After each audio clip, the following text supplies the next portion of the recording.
Se você fez exames recentes e apresentou alguma alteração de TJ e TGP, fica comigo que esse vídeo vai te ajudar. Meu nome é Matheus, eu sou médico gastroenterologista com mestrado em hepatologia e há algum tempo atrás aqui no canal eu fiz um vídeo explicando os motivos pelos quais os pacientes podem ter alteração do TJ e TGP e explicando também o racional dessas alterações. Algumas dúvidas foram surgindo ao longo daquele vídeo, muitas eu respondi ali nos comentários de vocês, e outras dúvidas então eu escolhi, pessoal, para que a gente possa trabalhar de forma mais aprofundada nesse vídeo aqui. Então, qual que vai ser a dinâmica hoje? Eu vou ler alguns comentários que vocês fizeram e vou tentar responder porque eu acho que são as dúvidas da maioria de vocês. Então, vamos lá. Eu vou começar aqui com 3 dúvidas que foram muito parecidas. Então, nós temos assim, ó, doutor, o meu TGP deu 49, o TGO deu 33, o TGP está um pouco acima e o TJ normal. Devo me preocupar? Uma segunda dúvida semelhante. TGO 35, TGP 74, Gama GT 79. Está tão alterado assim? Estou preocupado, nunca deu alteração nos exames. Então vejam, são 2 pacientes que me trazem o TGP um pouquinho elevado. E a terceira dúvida, a mesma coisa, o TGP em 75, o Gama GT em 86. Ele pede se está normal e ele diz que estava com dengue, se pode ter sido isso. Então observem vocês que os 3 casos são muito semelhantes. Nós temos alterações discretas, são alterações leves no TGP. E o que pode ser isso, né, pessoal? Então vamos lembrar. Se a célula do fígado estiver íntegra, o meu TGO e o TGP ficam dentro da célula.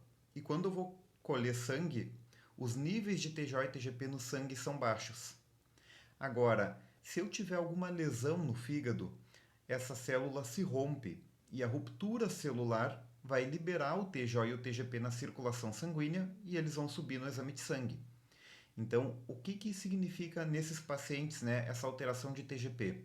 Significa que nós estamos tendo algum grau de lesão hepatocitária, ou seja, algum grau de lesão das células do fígado. Agora, as causas são as mais diversas possíveis. Nós podemos ter o álcool como uma causa, a esteatose, que é o acúmulo de gordura no fígado, as hepatites virais, outras doenças virais, inclusive a dengue, respondendo à terceira pergunta. Então, sim, a dengue pode ser uma causa de alteração de TJ e TGP.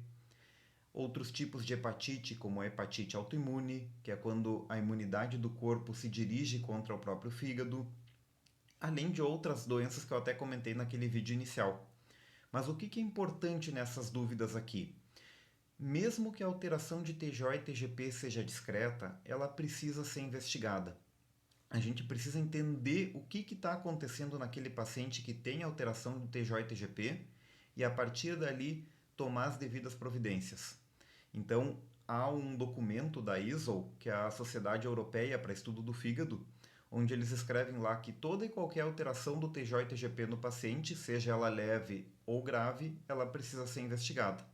Continuando aqui nas dúvidas, então, a próxima dúvida é um paciente que diz que o TGO está 208, então ele está elevado, o TGP 59 também elevado, e esse paciente tem pedras na vesícula e no rim, e ele pergunta se isso pode ser o motivo da alteração do TGO e TGP dele. Então, pessoal, as pedras no rim não costumam trazer alterações de TGO e TGP, esses são exames que estão relacionados ao fígado, já as pedras na vesícula até podem. Então, vamos só retomar um conceito muito importante aqui. Acompanhem comigo aqui na tela.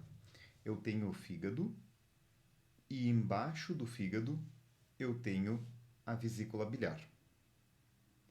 Do fígado partem 2 canais que se juntam com a vesícula e vão desembocar lá embaixo no meu intestino. Essa é a nossa anatomia. Por que é importante entender isso? Quando eu estou falando de TGO e TGP, normalmente o dano está no fígado. E quando eu estou falando de doenças que acometem a vesícula ou os canais do fígado, o que costuma elevar mais é a fosfatase alcalina e a gama-GT. Então, observem vocês que eu posso sim ter uma doença do fígado, eu posso ter uma doença da vesícula afetando o TGO e TGP, principalmente no caso, por exemplo, de uma pedra na vesícula que migrou e entupiu o canal. Vamos voltar ali para a tela. Então imaginem que eu tenho uma pedra na vesícula. Essa pedra na vesícula, eu só vou tirar esses X aqui que eu tinha feito. Essa pedra na vesícula, ela migra, desce aqui e começa a trancar o canal. Isso aqui pode afetar a drenagem da bile lá em cima no fígado.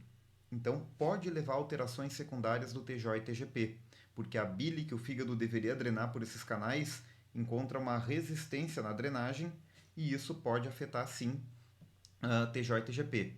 Mas o mais comum é alterar a fosfatase alcalina e gama-GT. Observem que pedra na vesícula, então, para resumir, ela pode alterar o TJ e TGP, mas não é uma alteração esperada. E a gente não pode comprar essa ideia. Então, o ideal seria que esse paciente investigasse outras causas de alteração de TJ e TGP para ver se não há nada a mais ali no fígado dele que possa estar explicando essa alteração do TJ e TGP. E também complementasse essa avaliação com a dosagem de fosfatase alcalina e gama-GT e, de repente, descartar alguma complicação relacionada a essas pedras na vesícula. Então, vejam que, de novo, é necessário uma investigação adicional no caso. Prosseguindo, eu tenho agora uma dúvida um pouquinho maior. Doutor, meu TGP está em 200, o TGO em 85, gama-GT em 210. Então, vejam, TGP aumentado, TGO aumentado, gama-GT também um pouco aumentado. Ela diz que está preocupada. Ela fez exames para saber se era hepatite e deu não reagente, então já descartou a princípio as hepatites A, B e C. E ela mora no interior, não tem médico específico, e ela vai fazer um ultrassom para saber se é gordura no fígado. Ela gostaria de saber se pode ser gordura no fígado ou não. Então, essa é uma paciente que também tem alterações das suas enzimas do fígado, principalmente o TGO e o TGP. Isso denota que há uma lesão no fígado. Essa lesão sim pode ter relação com gordura no fígado e o ultrassom é um bom exame inicial para que a gente entenda se realmente tem gordura no fígado ou não, mas essa não é a única causa.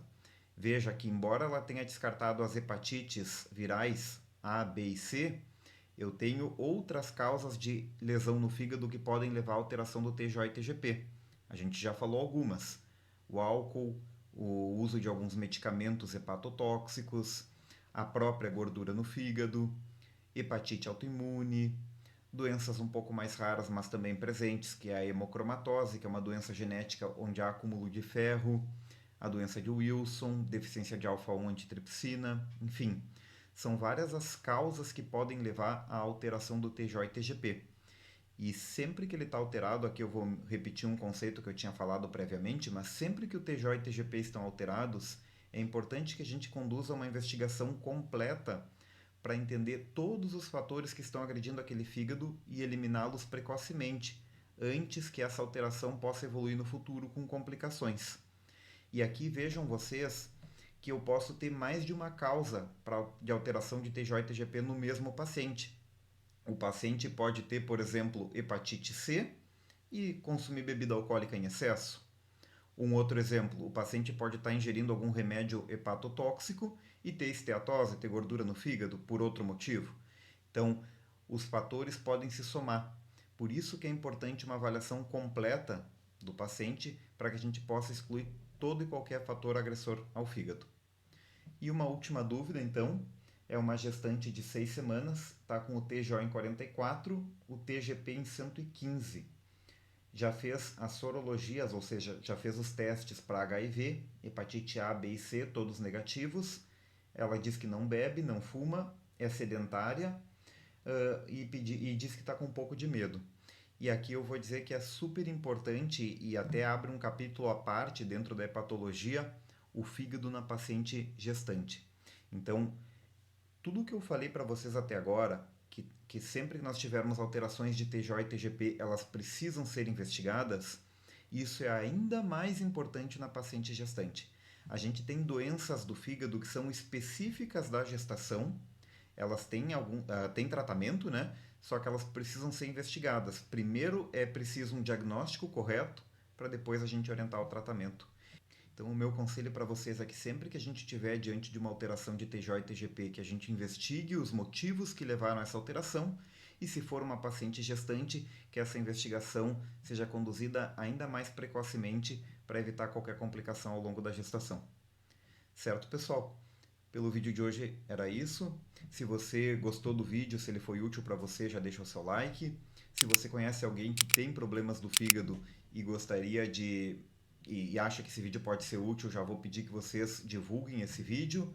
E se você não é inscrito no canal, já se inscreve aqui também. Isso me ajuda e ajuda o canal a crescer. Combinado? Vejo vocês na próxima.